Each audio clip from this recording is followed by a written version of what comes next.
Sasa kwenye ile tu mkodo ya kuheshimisha cabbage, sasa leo wacha nikuonyeshe venye tutafanya. Kitu ya kwanza tumechemsha ngwashe hapo, ndizo hizo hapo. After kuzichemsha vizuri venye zimechemuka chemuchemu, sasa utaziweka ndani ya bakuli hivyo, fanya hivyo ya pili ya tatu hivi mpaka ufie sana nini? Chukua smasher na uanze kushmash. Hii ni ya kushmash. Una smash masho.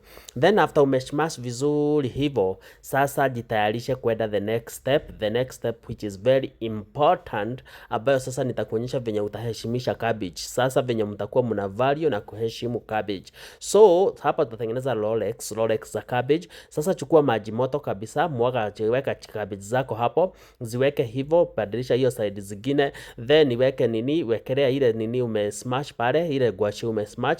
Then after kufanya hivyo bodu vizuri. After kuiboda hivyo, make sure that umeisabaza kila pahali. Nimekuambia process ile tunatumia ni ya nini? Kuheshimisha cabbage. Cabbage lazima iheshimiwe. Then chukua kama uko na nyama hapo, kama chicken breast, anything weka hapo. Then ikuwa uko na mozzarella cheese unanuaga tu kwa supermarket, ndio hiyo igrite hapo. After umeigrita hapo mpaka mate imeanza kumwagika mwagu. Then weka tu hapo roll.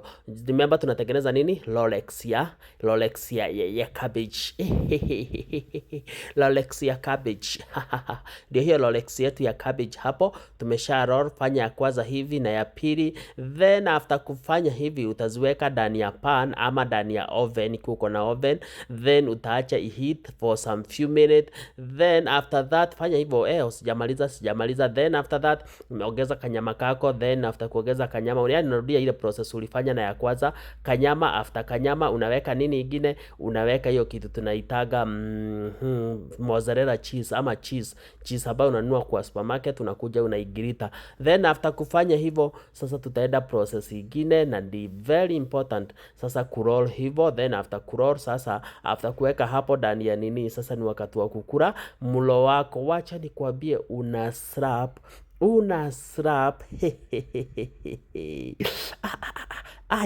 Si ujaribu hii akina, utakuja kunishukuru. Ni tamu tumutumu.